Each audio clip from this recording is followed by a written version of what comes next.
আমার নামে ফেসবুকে একটা বদনাম করা হয়েছে। আমার নামে সে জানে না কি বদনামটা কি। বলা হয়েছে যে সে মাসালা ঘুরাইছে। আমি আসলে মাসালা ঘুরাই নাই, সাক্ষী আছে, সাক্ষী আছে। আমি মাসালা ঘুরাই নাই, আমি এখন উপস্থিত আছি এখানে, আপনাদের শত শত মানুষের ভিতরে আছে। মাশাআল্লাহ, এই বরারি জিন্দেগিতে মাসালা ঘুরাইতে হয় নাই, আর এমন মাসালাও আপনাদের সামনে বলি নাই যে সরি বলতে হয়েছে। সুতরাং এই যে কথাটা ফেসবুকে আমার বদনাম করা হয়েছে, কথাটা মিথ্যা। যদি আপনি প্রমাণ করতে চান, আমি উপস্থিত আছি, আমার সাথে সাক্ষী আছে। যে ফেসবুকে আমার এই মাসআলাটা নিয়ে বদনাম করেছেন, সে বোঝেন নাই, সে বোঝেন নাই। যারা যারা এই ফেসবুকের এই মাসআলাটা, এই লেখাটা পেয়েছেন, যারা যারা হয়তো মোবাইলের ভাষায় রাইট করেছেন বা কমেন্ট করেছেন বা আরেকজনকে বলে দিয়েছেন, আপনারা মিথ্যাবাদী। আমি অনুরোধ জানাবো, ফেসবুকে যারা এই কথাটা পেয়েছেন, খবরদার, কথাটা মিথ্যা।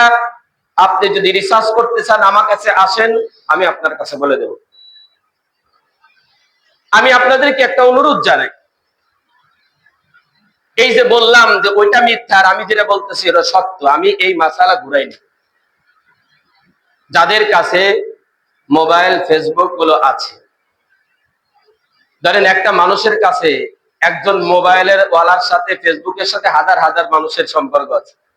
আপনি যে এই বরারি মসজিদের ইমামের এই কথাটা লিখে ছাড়লেন, আপনি কতজন মানুষের কাছে জবাব দিবেন? কতজন মানুষের কাছে? মাশাআল্লাহ, মানুষের দেহটা এটা আল্লাহ তাআলার দান। আমার দেহটা ছোট, আমার দেহটা ছোট, আমি একজন ছোট মানুষ দেহ অবয়বের দিক দিয়ে, কিন্তু আল্লাহ তাআলা মর্যাদার একটা আসনে বসিয়েছে। আমি এই ভরারি থাকাকালীন আমি আশেপাশে কোনো মহল্লায় আমার আচরণে, আমার কথায় আমি কোথাও গিয়ে বেইজ্জতি হই নাই। মাশাআল্লাহ, হয়তো এটা নিজের গুণে না, ভরারি মসজিদের ইমাম সেই হিসাবে আশেপাশে মসজিদে গেলে অনেক সম্মান পাই আমি, অনেক, যেটা সময় না আমি আপনাদের কাছে বলতে পারবো না, অনেক সম্মান পাই। আমি সাধারণ একটু লেভেলে চলতে চাই। আমি যদি ভাইরাল হইতে চাইতাম, তাহলে এই ভরারিতে বা এই এলাকা বা এই ওয়ার্ডে বা এই তেঁতুলছড়ায় জন্য তারা আমাকে প্রস্তাব পেশ করেছে। আমি বললাম, ভাই আমি তো ছোট মানুষ, সংগঠন ইত্যাদি আমি করতে পারি না, আমি এমনি সাধারণ ভাবে চলি। তো বুঝাইতে চেয়েছিলাম, আমার আচরণে, আমার কমতির কারণে, আমার আমলের কারণে আমি কোথাও ভরারির 1 ইঞ্চি পরিমাণ বদনাম আমি আশেপাশে করি নাই, করতেও দেই নাই, আর করার কোনো উপযুক্ত হয় নাই।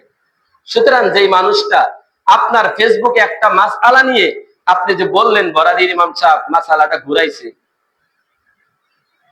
একটু কথা শোনেন। মাসআলা যদি ঘুরাইতাম, মাসআলা যদি ঘুরাইতাম, অনেক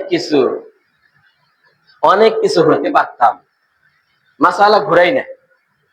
আমি আপনার কাছে অনুরোধ জানাই, যুব সমাজের কাছে অনুরোধ জানাই, সেটা হলো যার যার মোবাইল আছে দয়া করে সত্যের পক্ষে একটা কথা লিখবেন।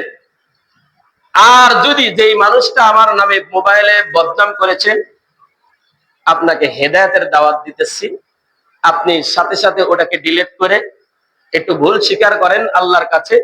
যদি পরিষ্কার না হন, আমার কাছে আসেন, আমার সাক্ষী আছে, সাক্ষী উপস্থিত করে বলবো আমি মাসালা ঘুরাই নাই। আপনি মোবাইলে বলে দেন যে আমার এটা ভুল হয়েছিল, ভুল হয়েছে। না হইলে আমি অধম সাধারণ একজন মানুষ, আমার দেহটা অনেক ছোট।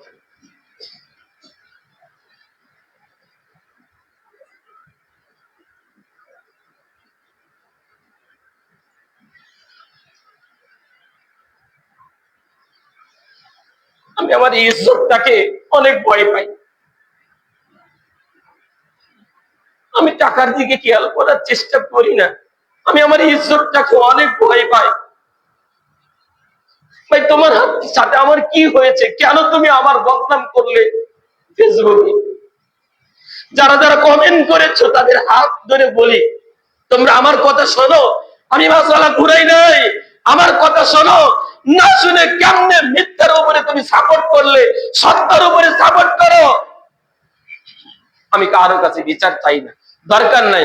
আমি আপনাদের কাছে একটা অনুরোধ, মাসালা ঘুরাই নেই, আমার সাক্ষী আছে, যে মানুষটা লিখেছে সে যেন তার মোবাইলে এটা লিখে দেয়, অথবা সত্যের পক্ষে, আমাকে ভালোবেসে না, সত্যের পক্ষে। আমি আজকে বলে দিলাম, যদি এই কথাটা মিথ্যা, যদি আপনি প্রমাণ করতে পারেন সত্য, তাহলে দাঁড়া যান। এটা মিথ্যা, তাহলে আপনাদের যাদের মোবাইল আছে, যুবক ভাই, আমাকে ভালোবেসে না, সত্যকে ভালোবেসে আপনি একটা কথা লিখে দেন আপনার মোবাইলে, যে ভরারি মসজিদের নামে, ইমামের নামে যেটা বলা হয়েছে এটা মিথ্যা বলা হয়েছে। সত্যকে ভালোবেসে আল্লাহর কাছে দোয়া করবো, আল্লাহ যারা সত্যের পক্ষে, আল্লাহ তাদেরকে তুমি যাচাইয়ের খয়র দান। মোহতারাম হাজরিন, আমার যদি কোনো ভুল হয়ে থাকে আসবেন, বসবেন, বলবেন। মাসআলায় যদি কোনো ভুল হয়ে থাকে আসবেন, বলবেন। কিন্তু একটা মোবাইলের মাধ্যমে একটা মাসআলার বিপরীত লেখে আপনি কি করলেন? আল্লাহ সকলকে হেদায়েত দান করেন, সকল